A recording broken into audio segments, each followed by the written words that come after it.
شاید آمریکا دیگه مثل گذشته نماد پیشروی آزادی و لیبرالیسم در دنیا نباشه، ولی این مجسمه همچنان سمبل و نماد آزادی در دنیا و به خصوص در کشور آمریکاست. کشوری که علیرغم تاریخ شوم بردهداری، کشتار بیرحمانه بومیان، ممنوعیت زنان برای شرکت در انتخابات، ممنوعیت نوشیدن الکل، ایجاد محدودیت در نوع پوشش و صدها محدودیت و ممنوعیت دیگه در طول تاریخ، امروز همچنان جز 30 کشور آزاد جهان محسوب میشه. من سینا زارعی یک روزنامه‌نگار مستقل هستم و در این گزارش درباره آزادی در کشور آمریکا صحبت میکنم.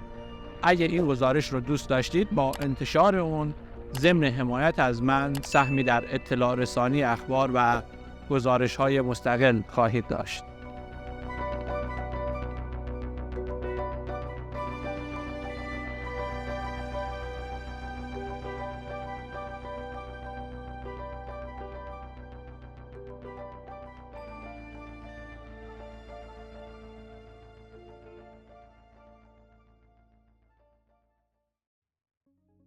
مجسمه آزادی که اسم رسمی اون آزادی روشنگر جهانه، توی سال 1886 و به مناسبت 100مین سال استقلال آمریکا از بریتانیا توسط فرانسه به آمریکا هدیه داده شده و از اون سال تا الان اینجا، یعنی مرز بین ایالت نیویورک و نیوجرسی و در بندر نیویورک قرار گرفته.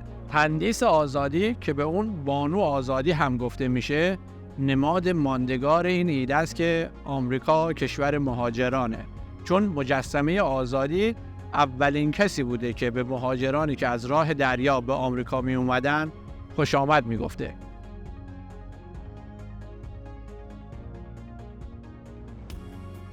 این مجسمه به شکل یکی از اساطیر رومی یعنی لیبرتاس هست و در واقع زنی ایستاده و در حال گام برداشتنه که دور سرش رو 7 اشعه نورانی فرا گرفته که نماد 7 قاره، 7 دریا و خورشیده. مجسمه آزادی با دست چپ خودش یک لوح سنگی و با دست راستش یک مشعل فروزان رو بالای سر خودش نگه داشته. روی لوح سنگی هم با شماره‌های رومی نوشته شده 4 ژوئیه 1776 که تاریخ استقلال کشور آمریکاست. در پای این مجسمه هم قل و زنجیر شکسته‌ای قرار گرفته که نماد پایان بردگی و بردهداری در آمریکا محسوب میشه.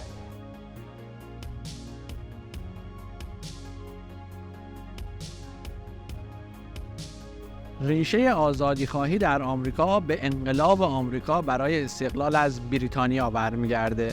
به همین علت رد پای مفهوم آزادی رو میشه در تمامی سندهای اولیه تشکیل آمریکا پیدا کرد.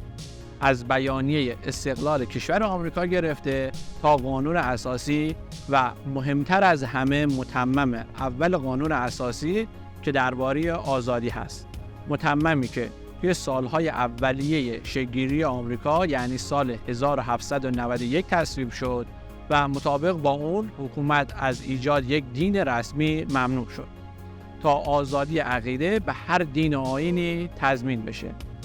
طبق همین متمم حکومت از تصویب هر قانونی که آزادی بیان، آزادی مطبوعات و تجمع صلح‌آمیز رو محدود کنه ممنوع شده. تأکید قوانین برای حفظ و پاسداشت آزادی فقط یک سری متون نوشته شده در کتاب قانون نیستند و این نوع نگاه به آزادی در زندگی روزمره جامعه آمریکایی هم قابل مشاهده است.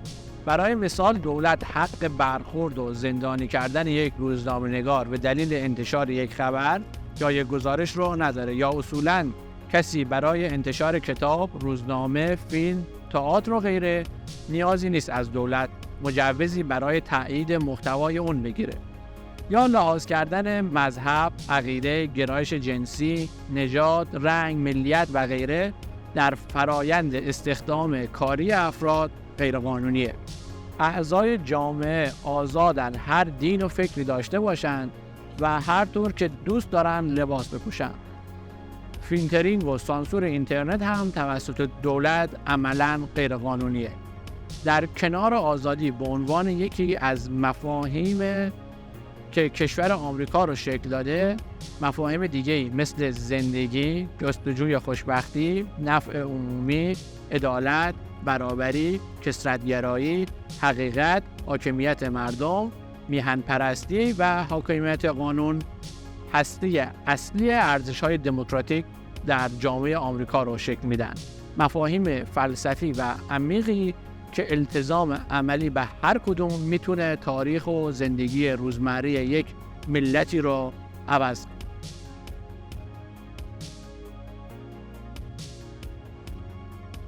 آمریکا طبق آخرین رتبه بندی سال 2023 در شاخص آزادی جهان رتبه 25 و در شاخص آزادی اقتصادی رتبه 26 و در شاخص آزادی مطبوعات به علت نوع مالکیت رسانه‌ها، تحقیر رسانه‌ای به جا مانده از دوران ترامپ، بسته شدن بسیاری از رسانه‌ها به دلیل شرایط اقتصادی و بی‌اعتمادی جامعه به صداقت رسانه‌ها در رتبه 45 دنیا قرار داره. در واقع این 4 کشور نروژ، سوئد، فنلاند و نیوزلند هستند که تقریباً در تمامی شاخص‌های آزادی جزء آزادترین کشورهای دنیا محسوب میشن. وضعیت ایران هم در 2 شاخص آزادی جهان و آزادی اقتصادی در بین 197 کشور به ترتیب 178 و 169 است. ایران در شاخص آزادی مطبوعات هم بعد از ویتنام، چین و کره شمالی در لیست بدترین کشورها برای روزنامه‌نگاران قرار گرفته. در واقع با وجودی که عملاً در ایران تعداد زیادی روزنامه‌نگار باقی نمونده، طبق گزارش سازمان گزارشگران بدون مرز، ایران یکی از بزرگترین زندانبانان روزنامه‌نگاران در جهان محسوب میشه و فقط در 1 سال گذشته بیش از 70 روزنامه‌نگار که بسیاری از اونها هم زن بودند دستگیر شدند. این یک گزارش خیلی خلاصه، فشرده و طبیعتاً غیر کامل از وضعیت آزادی در کشور آمریکا بود که توی اون سعی کردم گریزی هم به وضعیت آزادی در سایر نقاط جهان از جمله ایران بزنم. اگر شما هم اطلاعات یا تجربه متفاوتی توی همین زمینه و از جایی که زندگی میکنید دارید، میتونید با ارسال اون در بخش نظرات من و بقیه رو نسبت به مفهوم آزادی آگاه تر کنید. و در آخر با این شعر امیرحسین خوشنویسان ملقب به بیداد خراسانی این گزارش رو تموم میکنم. ما چله نشین شب آزادی خویشیم، ای کاش که یلدای وطن را سحری بود.